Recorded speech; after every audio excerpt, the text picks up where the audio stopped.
So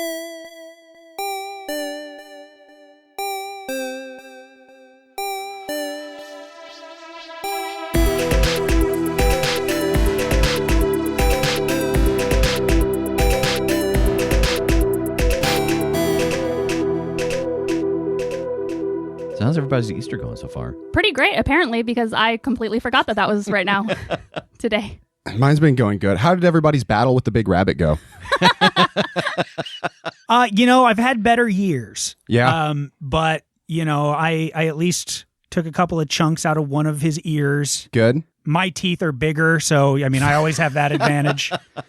I've been practicing all year. Uh-huh. I keep buying tricks and leaving it around the house so that I practice on the smaller rabbit when he's trying to get the cereal. Nice. He absolutely thundered me with those big legs today. Like just positively got me in his grips and just started blasting me with those legs. And every time he did, jelly beans came out of me, and I'm not sure where from.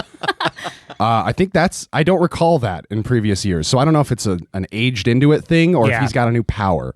I brought home another trophy this year to add to my wall. Wow. And I just stood there and ate robin eggs in front of him. It was great. I don't think I believe you because you said you had forgotten that it was Easter, which implies like some concussive damage that maybe he whooped your ass and you forgot. Hey, you know what? You can take a few hits and still win.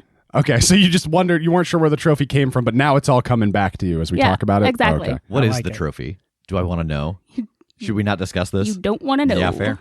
Oh. This reminds me that last year this time we ran a Easter one shot. Oh yeah, I ran the bunny monster. Oh man. That's the one I'm talking about. Like he came for me.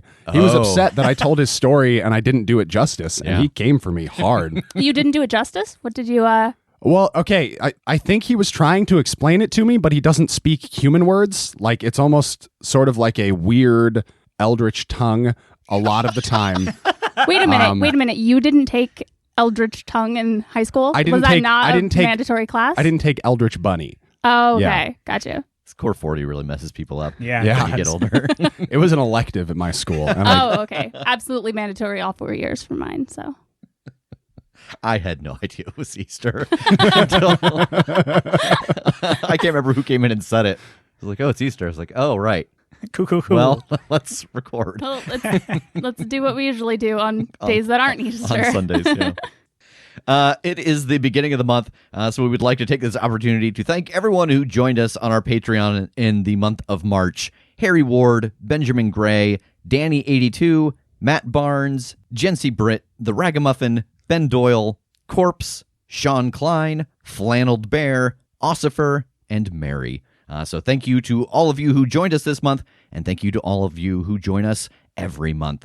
If you would like to find out more about our Patreon, you can head over to patreon.com/theCritShow to learn all about the things that we offer there. And as a matter of fact, actually, April is the month if you'd like to join and get in on the swag tier or the t-shirt tier. This is the beginning of that new cycle.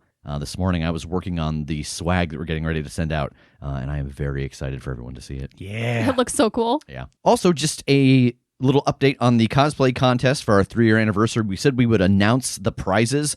We put our heads together and came up with the prizes. Again, the winners will be drawn at random, and the entry date for that is Friday, May 21st at 11:59 p.m. We will announce the winners on the 26th. The prizes that we're going to give away, one of them will be just a pile of swag. Whenever we make stuff for the Patreon or order things for the store, we always add a little extra and hoard it away for, moments like this. We've got water bottles and pint glasses and all kinds of things. So we'll send you and other things that aren't drinking vessels. And other things that we don't drink from. So we'll send you a big fat pile of swag.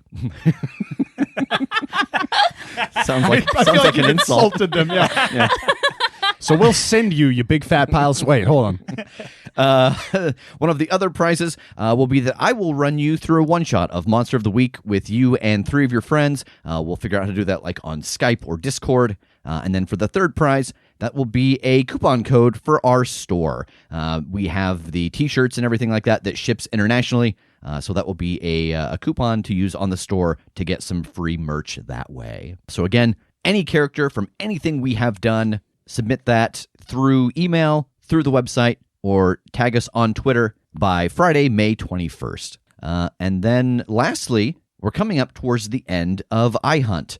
We are playing iHunt over at our Twitch channel. On the 8th and final episode of that, we're going to be giving away a copy of iHunt, and it is a very good game and a very big book. I believe that they told me that the price of that book is $69, and they instantly said, nice. Yes. And they said it that way on purpose. But we also have a bunch of other swag that we were sent by the creators of the game. So we will be giving out a copy of that book, as well as some of the other swag that they sent us during the final episode of iHunt, which you can find over at twitch.tv/The Crit Show. I think with that, it's time to let the recap roll. This is so weird. Where are we? I think we're in Fanarin. I mean, Death told me that I wouldn't be able to come back to Fanarin, so I don't think this is exactly that, but it sure does seem similar. That fire over there is where this, it hits a doorknob, I guess. I don't know what we would need it for, but that thing, her whole purpose was to be here and guard it. So we should probably get it.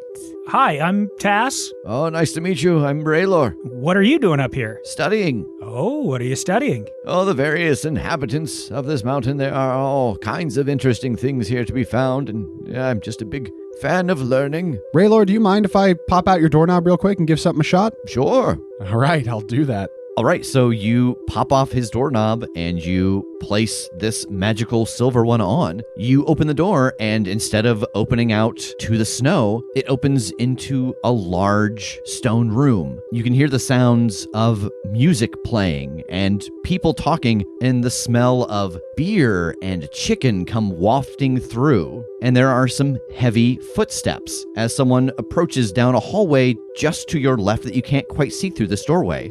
And a head peeks around, very high off the ground, like 7 feet. Green skin, a chef's hat, and a broad smile. Welcome to the Inn That Wanders. What can I get for you?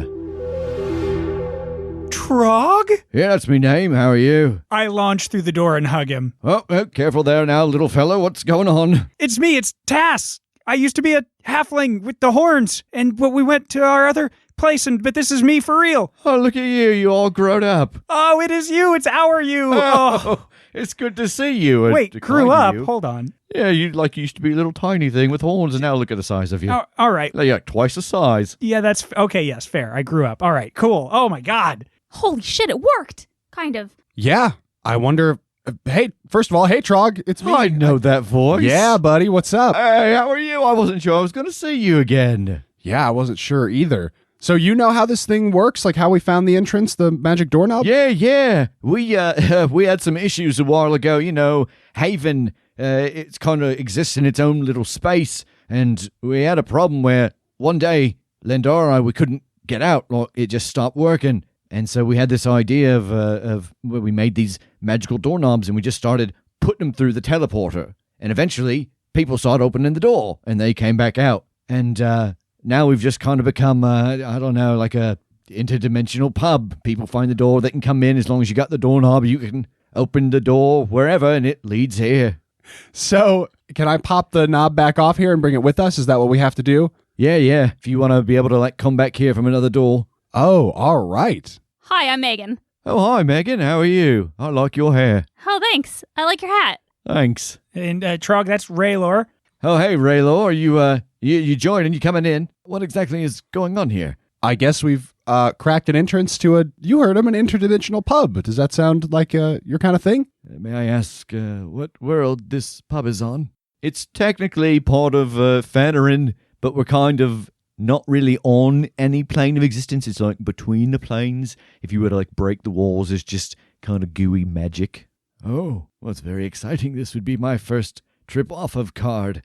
I've heard of other worlds. I just was never sure I'd ever see one. Yes, I think I will indeed join you. Nice. Yeah, I'll remove the knob before we close the door behind us. Oh, it's so much warmer in here. Wow. Of all the things I was not expecting. So, how do you guys know each other? I'm guessing it's a Fanarin thing? Yeah. We, weren't friends when we met. Oh, yeah. You guys tried to bury me in a pile of garbage. Yeah, tried to burn down his house. Yeah, with me in it. Yeah. They were trying to kill us, though, also. So it was kind of, a turnabout is fair play type of thing. I was just trying to make dinner. He was innocent. That's why we're friends. That makes sense. I was very suspicious of them as well. I mean, look at him. Yeah. Well, we didn't even look this way when you met us. Yeah, I know. You're more suspicious now. I like him. Yeah, and then anyway, he and I both ended up kind of stuck with the other Estin. Yeah, this place used to be his lair, I guess, and Jake and I turned it into it was like a base for a while. We used to have adventures and like trying to save TJ's grandfather, and then they left, and we just got stuck in here one time, and then we kind of turned it into this tavern. Come on in. And he walks a little further in and turns left to go down that hallway into the main dining room. And inside of it, as you come around the corner, you can see that they indeed have built up a wooden bar. There's a bunch of tables here. There's a stage where a bard is playing some music. Where is Landara? She's off on an adventure. Someone came through and they were having some problems at their home, and she decided to go through and give them a hand. She was getting kind of antsy just hanging out here. Who's Landara? She was another person who we actually recruited as like a guide while we were here. She was pretty cool. And you're here doing what you do best. Yep, making my famous ricey fish and slinging brews. Outstanding. Trog, have you heard or seen anything about Estin? Not since you killed him. Well, unfortunately, we got another one back on our world. Oh. Somehow he came into or through Card. Is that what you said it was called, Professor? Yes. And we are not sure where he has ended up. I didn't know if he had dipped through here at any point or... No, if I'd seen him, I'd have smashed his dumb face. Okay, but you said this used to be his, Estin's place? Yeah, this was his lair that he created. It's where he had Jake captured for a while. Remember he did those experiments on you? Yeah, how could I forget? Oh, did he leave? I mean, I assume he left some stuff behind. I mean, did you guys find anything that might help us figure out what this Estin is doing, if he's kind of got the same goal? There were some books and things, but we really poured over what we could. We got some stuff that was helping us in the moment, but I don't remember anything that would be connected to any of this. I mean, it's the same kind of thing he was trying, but in a whole different world with a whole other set of resources. Yeah, we really didn't keep anything of his. Seemed a little creepy. You never know what it, could do. Though we did keep that. And he indicates to the far end of the bar in the corner where Jake, the golem that you inhabited for quite a while, stands in the corner. Whoa. What is it? That was like my body. Boy, the horrific implications of seeing that again didn't really occur to me until I saw that again. But that was me. Yeah, you had that mohawk made of gems. I did have the mohawk made of gems. It's pretty cool.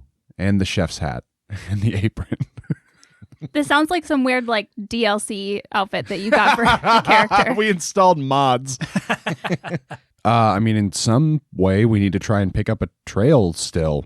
We need to try to figure out where Estin went. That's the goal here, right? Yeah, but I'm going to assume, since Trog said he didn't see him, that he didn't come this way, so he's probably still on Card? Yeah, I have to assume. Unless he has another portal there somewhere that leads to another place. Well, yeah, okay, that's fair. So what happens when we go back through the door? Does it just spit us out right where we came from? Yeah. Nice. That's wild. This whole thing is so cool. Yeah, there was, like I said, we had quite a while to work on it and really nothing else to focus on since we couldn't get out. Yeah, fair. And as you're all kind of contemplating what it is exactly you want to do next, Trog goes behind the bar and starts getting some refreshments together. And I think we're going to count this as a short rest. And the Inn That Wanders has a special move. When you take a short rest at the Inn That Wanders, roll plus wisdom. Okay. 4. 10. Also a 10. All right, so Jake, you eat the food and you drink the drink, and you get very drowsy and fall forward onto the bar asleep. Okay, but what's the effect of the roll? Tass and Megan, so on a 10 plus, you get to choose 3 of these 4 options. You recover as if you have rested for 3 days. You eat and drink your fill and collect 3 rations. You experience a vision. You do not collapse into a mystical sleep. Oh, God. And we're picking 3 of the 4. Correct. Well, I'm going to say not collapse into the sleep. Okay. Now, is it magical in the sense of it's a magical effect, or it's just this is the best sleep I've had in a very long time? It's magical. A little of both. I got to say, that's real tempting. I think I'm going to go with the first one and the third one. So recovery, and then a vision. Okay. Yeah, since one of us is already asleep, I suppose I'll not fall asleep as well and go with the other 3. All right, so you both get to add 3 rations to your collection. You get to heal your damage, and you both get a vision. Megan, the vision that you have is reaching out to this ley line and channeling that energy and that memory of shattering through the different panes of glass. And I think for a brief moment, you get this almost bird's eye view of this snowy mountain that you were all traversing over. And you remember walking through a cavern and then passing through this energy field and then being in snow. And for this brief moment, as you are getting this bird's eye view of this place, you see 4 orbs just next to each other, connected to this tunnel. And each of them is glowing with a slightly different energy field around the entirety of it. And they almost look like snow globes. Only one of them has literal snow in it. One of them looks like it is filled with water. One of them looks like it is filled with shadow. And the other one looks like it has some large castle inside of it. Tass, the vision that you get is of you laying on a stone slab in that moment when they resurrected you, and that feeling of all of the energy coursing into you and the change that happened to your body. And you see it again as you stepped through this energy field. In that vision, you see the glowing gem in your head light up in both of them very brightly, as if it's absorbing the energy and the magic from the world around you, transforming you into what that world allows. Jake, you are so comfy and so asleep. Tight. What are you dreaming about? Like, this isn't a vision. What are you dreaming about? Oh, man. I'm in an episode of Gilmore Girls.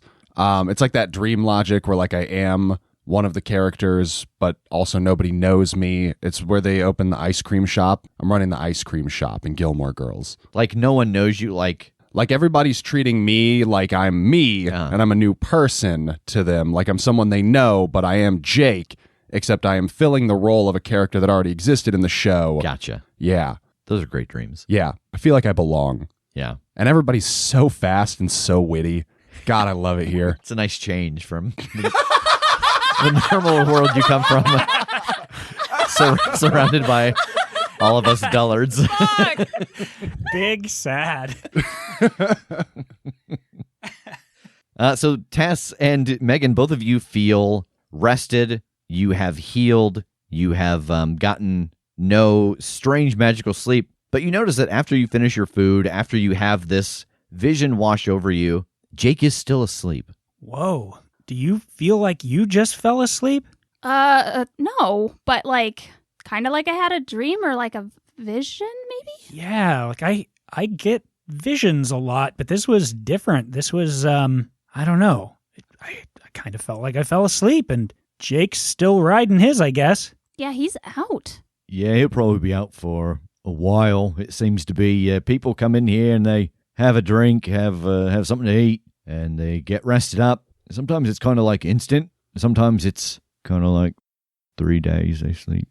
3 days? Yeah, give or take 4 more days. Try the rum raisin. 3? Can we wake him up? You know, I've never been able to so far, but that doesn't mean you can't. Oh, no. Oh, God. He will wake up feeling very good. Well, that's great, but... We don't really have the time. Yeah. I think? Yeah, we gotta get him out of here. I wonder if pulling him through the door does anything? Maybe. I mean, we could try it. I guess we could bring him back if we can't wake him up through the other side. Right. So what was your vision about? Oh, right. So, like, you know, I became the chosen, right? Like, we sort of forced it to happen. There's something about all of this that I saw in the vision that made me feel like that again. Like, coming through and being in the space and, like, that awakening, like, that energy, the way that it snapped into me. Like, you think it has something to do with you being a chosen? I don't know. I don't know that it's about me exactly. Just chosen in general? Yeah. Yeah, what I saw was like, I could kind of see when we were going through the tunnel, like coming through into Card, it was like passing into this like bubble of a world with snow in it. And like we were partway through it and then it continued on past that. And there were other bubbles, one with shadow and water, and I think there's like a castle at the end. I think maybe he is there. Like we have to go through to get to him. I mean, it makes sense if, we were going through this tunnel and we went through a portal into another world. It makes sense if there's another portal to another world and then another one, and if he's trying to hide. Yeah, so like, again, there's that idea of there has to be a path to where he wants to go, even if he can teleport in or out. So, yeah, I mean, this is either a part of the grander thing or he just is really, really good with his security. I mean, think about this, having to fight our way through all of this just to get to him. If you're saying this is the first of 4 of these globes we have to go through, that's wild. With both her vision and mine and kind of these pieces, is there anything that I think I could suss out from that? Like, I don't know, is there any connecting thread? Yeah, you could try to roll Discern Realities if you're trying to puzzle this together. That's a 9. Yeah, if I could help out by like establishing a mental connection and showing him essentially the same thing that I saw. Okay, roll Aid or Interfere. 8. All right, so that bumps you up 1, Tass. And I think, Megan, this does put you in danger, so it's just going to be a -1 on your next telepathy. Okay. All right, that bumps me to a 10. Yeah, so you get a hold 3. So with all these pieces, what here is useful or valuable to me? Leaning in the direction of the vision that you had or the vision that Megan had? I think I have to go with mine. Okay. So I think the thing that's useful or valuable to you here is that when you became the Chosen, you took in all of this energy, and you were able to do that because of the crystal in your head. And you know that the crystal in your head means that you are not necessarily a Chosen, but a possible Chosen. And you experience the same thing coming through to Card into this dungeon world-esque world. You changed, you magically absorbed the energy and became something that fit in this world. And you don't feel any negative effect like Grandpa Tincher discussed coming here bodily. And I think the valuable piece of information here is it wasn't just you who changed. It was all 3 of you. Wait a sec. Wait a minute. It clicked in my head. We walked through. I felt that same thing, that same, the spark that a Chosen would get walking through. I think we're all 3 possible Chosen. What? Yeah. Oh my God. Yeah, that makes so much more sense. I don't know what Nash was planning or how he was planning to force it. I mean, taking a monstrous and doing something like that is one thing. I don't know what all the pieces he would need would be, but I guess it just never occurred to me that somebody would have to already be a potential as well to get changed. If it happened to you, of course you are. Oh my God. So you're saying that I only, other me, I guess, only got turned into whatever it was because I was a possible Chosen? I mean, that had to have been a factor for him choosing you. This guy too? And I point at Jake. Apparently. Order more maraschino cherries. So with that in mind, for hold 2, I'm thinking about Megan's stuff now. There are these 4 sort of orbs and worlds to go through. To me, it just looks like this is the path we have to take. Is there anything about this that isn't what it appears to be? So the thing here that is not what it appears to be is, yes, it is the path you think that you would have to take to get to him. But with what you know about the runes and the circles and the magic spell to transfer that power into another person, another host, that Nash is drawing power from other worlds. You know that from Megan's grandfather that you talked to. As you see this in Megan's head, as she shares this vision with you, you see the stone tunnel and these 4 little orbs still surrounded by rock. So it seems like Estin is drawing his power from other places, but maybe can't do it as well, so he's brought pieces of those other places to him. Megan, okay. What? Okay, it's coming together. Okay. So all the pieces, there are the circles, right? Like for these spells that we've kind of talked about, it's always 4 circles, 3 surrounding 1. Uh-huh. There are 4 of these orbs that are just in the hallway from what you showed me. These are the circles. One of them is the quote-unquote central circle. The other 3 he's pulled to himself, to kind of our world, sort of. They're just in the tunnel, but he's like made them little pockets that he's using as the other circles to fuel his thing. So he's drawing energy from these other worlds through these orbs. Yeah.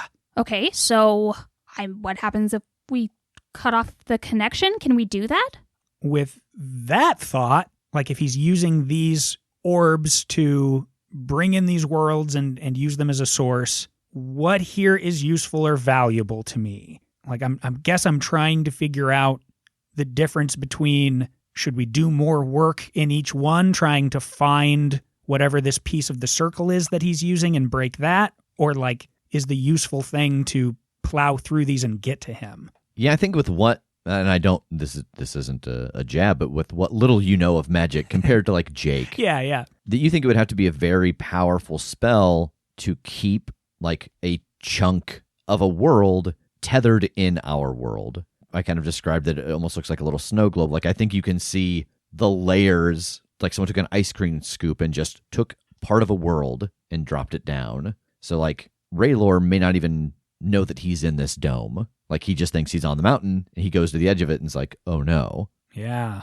And so you imagine it has to be pretty powerful magic to keep part of another realm tethered here. And so you don't think you could undo that inside of the spell. You think that to undo that, you would have to get to wherever that spell is being cast or is anchored. Okay, cool. All right. I don't know. God, we need Jake to be awake for this, but still with what I've seen, I think we just got to get through these. You know, part of what we want to do with this whole scheme going to the future and all that is to find all of the pieces so that we can break them down, but we're like inside of a piece. Does that make sense? Yeah, we're inside one of the bubbles. Yeah, so I don't think we can break that without something catastrophic happening, or even at all, really, probably. So we got to go. Yeah, if we're not even through the first one yet, I mean, I can't imagine what we're going to end up facing, but we should probably get going on it. I guess we're dragging Jake out of here and hoping that wakes him up, and if not, we'll do what we can. I'll use my telekinesis to just weaken at Bernie's, carry him along. It'll be fine.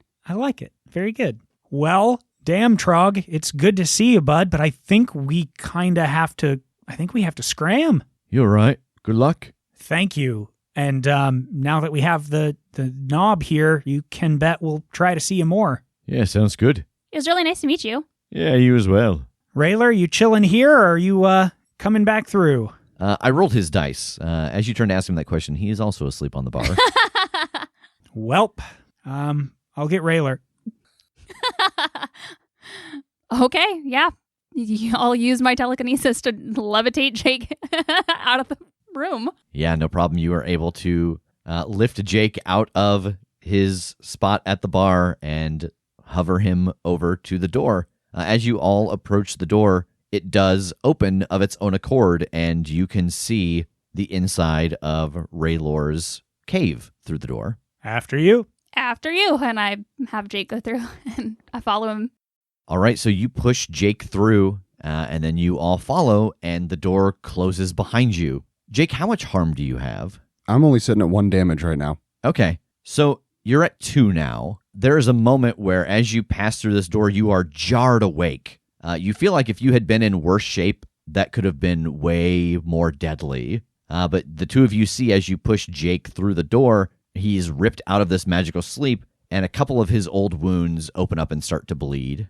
Gah! Oh, no. Oh, what happened? You fell asleep. And you interfered with that? Yeah, Trog said it was going to be like a week or something. Oh, that sounds amazing. I know, but there's stuff going on. And hey, good news, you're a chosen. What are you talking about? Megan and I had some visions. I sort of parsed it together. All 3 of us are potential chosens. I don't know what to do with that, but that's not the point. The point is we have to keep going. There are the orbs that oh God, I don't even know where to start with this. Okay, start over. We're going through the tunnel. We go through a portal. We're in the snow world, right? Yeah. Snow world's like a bubble. We pass through that bubble. We find another bubble with some other weird stuff in it. We do that again, and we do it one more time, and then we should probably find Estin. Yeah, that was way better than my thing. Okay, so do we know a direction? Where are we literally just like walking across this to the other side or something? Can you guys just put me back in the dream? No, if we have to be here, you do too. This? Lorelai Gilmore is such a card, guys. Like, it was a good dream. I literally don't know what that means. I do.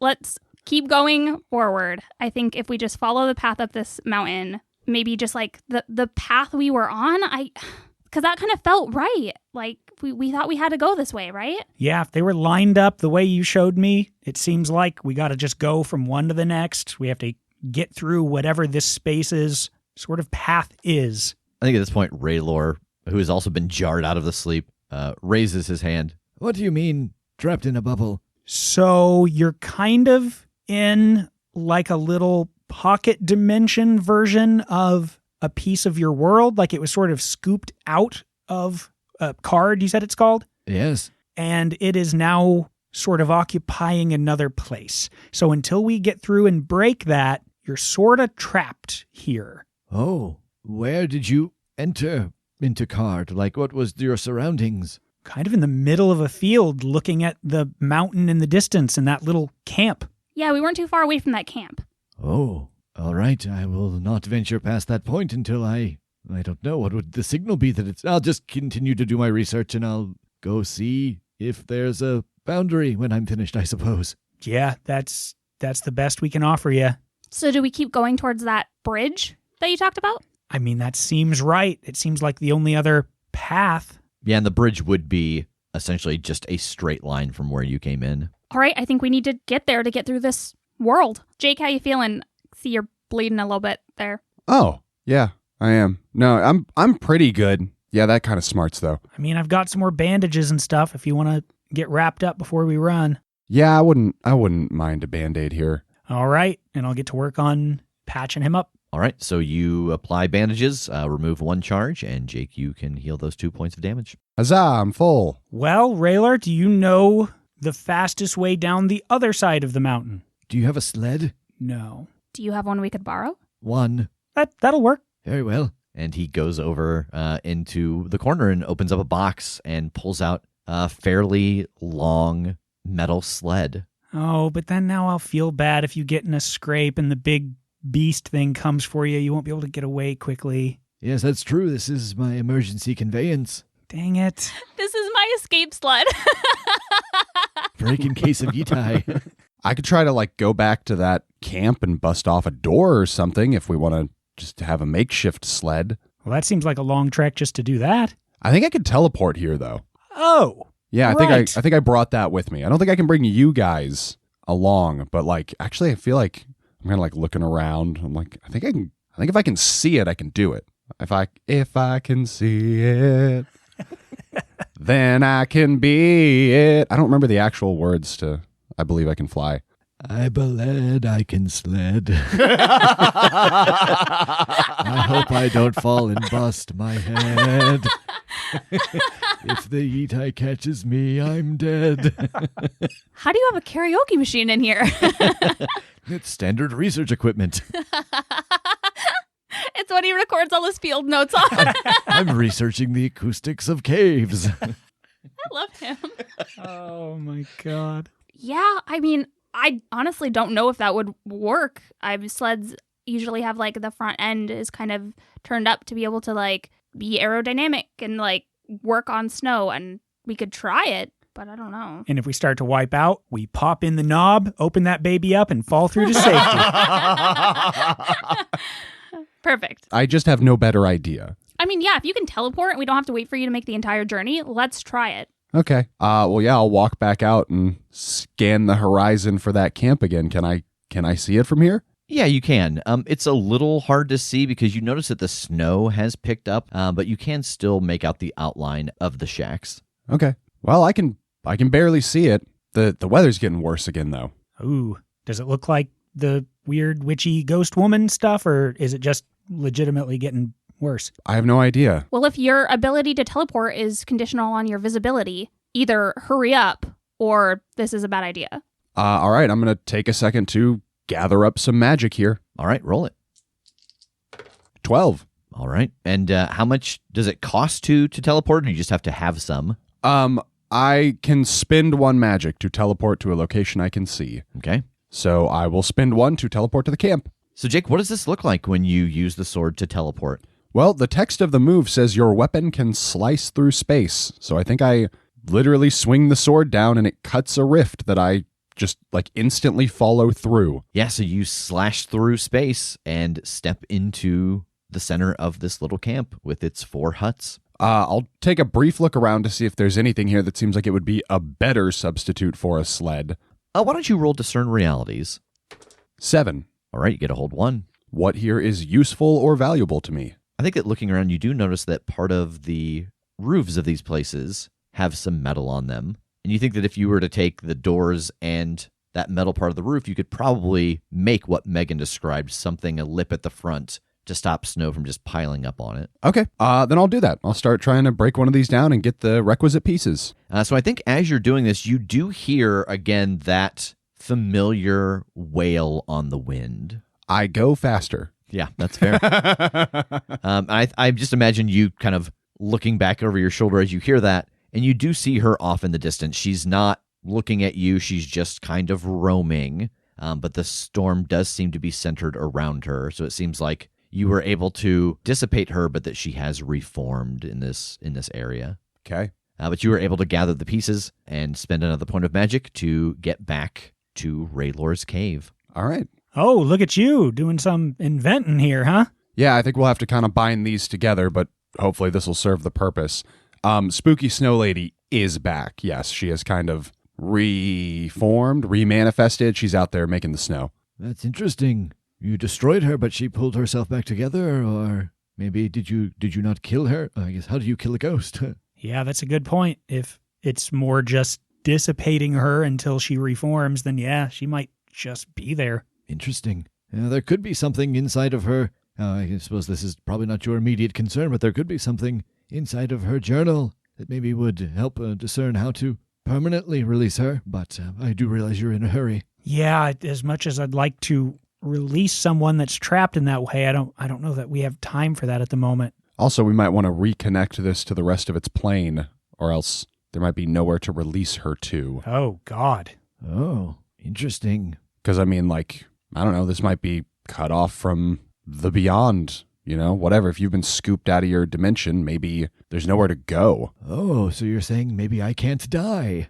Maybe. Or maybe if you did, you'd also be trapped here, inevitably. But we're going to fix that. Those are both very interesting options. I'm going to start trying to put these pieces together, make a sled. Yeah, no problem. It takes just a little bit of time. Raylor has some equipment in here that can help, but you are able to basically use this metal to put a lip around the sled and in some of the slats in the wood of the door to make sure that it won't take out a bunch of snow when you try to use it. Okay, let's sled down a mountain, shall we? Let's do it. I'm ready. I'm so excited. Let's go. Middle. Front. Okay. Back then. You guys ever seen Cool Runnings? If you think I wasn't going to quote Cool Runnings as we got on this sled, you are a fool. If you think I wasn't just about to say feel the rhythm, feel the rhyme. If you don't think I've been Googling Cool Runnings for the last 3 minutes. So the three of you leave Raylor's cave and start heading around to the other side of the mountain. This is where those Yitai prints are. What are you doing exactly? Are you trying to keep an eye out for this thing? Are you just trying to rush over there as fast as you can till you can see the bridge and start sledding? Or yeah, I don't think I can help scanning. I've got the gun up and I am trying to cover us as we go. Admittedly, I'm probably not paying attention to anything else, but I am looking for the big boy. Okay, roll discern realities. Okay.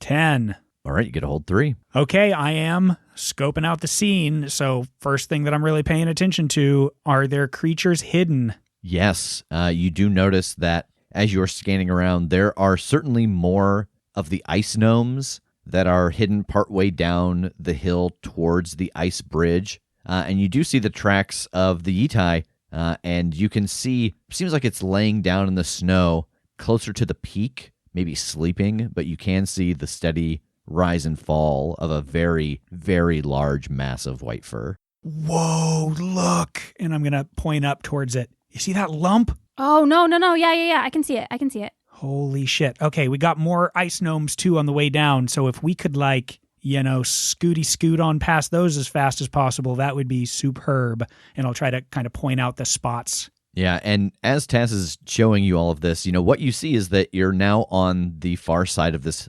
mountain, and about halfway down this mountain is the ice bridge that was discussed before that spans over a large chasm that leads then to another smaller mountaintop, and that these ice gnomes seem to be buried under the snow about halfway to the bridge. What here is not what it appears to be. The thing here that is not what it appears to be is the bridge appears to be stable. It may not be entirely stable. Okay. Who's really in control here? The elements. You think that the wind, the snow, all of those things affect so much of what is aware of where anything else is, how strong the bridge is, how strong the wind is across that chasm, if anything in that chasm can hear folks above, etc. All right. We got to get across this one way or another. So what here is useful or valuable? You're kind of used to being on this mountaintop now. You've been up here for a while, talking to Raylor, climbing up one side, coming around. It's very steep. You imagine that if you were to climb onto this sled and the weight of the three of you just ride it towards the bridge, you would not stop even when you hit the bridge, and that seems very bad. Oh, you guys, no, we can't do this. What? Just the angle where the bridge is. If we jump on a sled and we go down this, that bridge is absolutely not stable enough for us to hit the bottom and actually get across it on this thing. Come on. I know, I want it to. What's unstable about the bridge? I think to paint the picture here, the snow bridge is literally just a bridge made of ice. There's no strong symmetry to it. There's, uneven patches on it. So was this is not constructed? No, this is naturally occurring. Oh. Okay. Yeah, so it is a literal ice bridge. Okay, I see. Our concern is being able to stop at the bottom before we hit the bridge. Yeah. Yes? I mean, do we think we could use some kind of anchor or something, as we get closer to the bottom to tie off to the sled and toss it out behind us and slow us down? Maybe. I might also be able to use telekinesis a little bit to help. I don't think I could have complete control over it, but it might give us a little bit of a boost. I'm going to rummage through my pack, and I'm going to pull out a grappling hook. I will mark a charge off of my adventuring gear. Okay. But I'll say maybe I can, either dig this into the snow as we go down or hook it around something as we go and use it to slow some of our momentum. Or worst case, if we start to plummet off the ice bridge, maybe I can hook it on and keep us from falling to our doom. Yeah, I mean, that works for me. I think this is going to be fine. Who's steering? Still Megan? Still in the front? Whatever lets me be in the front and getting to see this, without any obstructed view. All right. So paint me a picture. How are the three of you arranged on this? Megan in front, Tass in middle, Yeah. me in back. Megan's got the reins. I've got a grappling hook ready to cast it out behind us. Is it possible for me to use the sword as a rudder of any kind to help steer us? The dice will tell us. All right, very good. I'll save that as a possible aid in my head. And so I guess what I'm really asking is, are you all facing the same direction? Are you sitting with your legs on the outside of each other? How are you physically on this to do the things you've discussed doing? Oh, I'm scared of how specific this is getting. I'm imagining, legs wrapped around the person in front of you, sitting upright, facing the same way. I think we need to not do this So if we're trying to stop before the ice bridge, we need to not do this in a way that makes us go as fast as possible. You know what I mean? So if there's any way we can disrupt how aerodynamic we are, okay, that might help. I can kind of hang my feet, not hang my feet off the side, but kind of have my heels off the side in the snow to create a little bit of drag as we go along. In addition to that, maybe that's what we should do. Or should I be facing backwards so that when it's time to throw the grappling hook out, I'm strong holding on to that? But then I'm just going to, the sled goes out from under me and I just stop. Either way, just me. That's why. Now you understand why I'm asking for specifics. That's why I'm talking about casting it into the snow so that it drags and it slows things down. It doesn't just catch something and rip me clean off of the sled. Because you do know that there's 2 feet of permafrost underneath the snow. Yeah. Well, I mean, if you hold on to Tass and Tass hold on to me and then you do the grappling hook, the sled could keep going and we can stop And with we can you. all stop and, yeah. Okay, so do we actually rope each other together then? We live as a team, we die as a team? Is that what we're going for? If going as fast as possible is not a concern, our main focus has to be steering and bailing in whatever way we can get the most control over those two things. Okay, then that is about the only way I think I'd be able to help is, let's tie each other together. Megan, you'll steer us down. Jake, be ready to slow us at the right spot. And then I'll try to be the one to call it, to literally be the one to bail, to tug you two off of that sled if it gets too rough. Okay. So you've discussed a couple different options. Jake, are you facing backwards or forwards? I think I'm facing backwards. Okay. if they have taken responsibility for a couple of like the steering and the calling it, again, I am trying to put my trust in my team here, so I'll face the other way so that I can eyeball when I need to like hook the grappling hook onto something and like monitor it to try and slow us down. Okay, so you're also going to be the one to give a push off. Oh, hell yeah. Okay. All right, so you all pile onto the sled after tying yourselves to one another. Jake takes his position and plants his feet into the snow, and as he starts to push off, you hear that the wind kind of shifts a little bit. It dies down, and you hear just a real deep rumbling on the ground. What, do I see anything? As you look up from pushing off the sled, you see maybe 50 yards away the Yitai in a dead sprint towards all of you.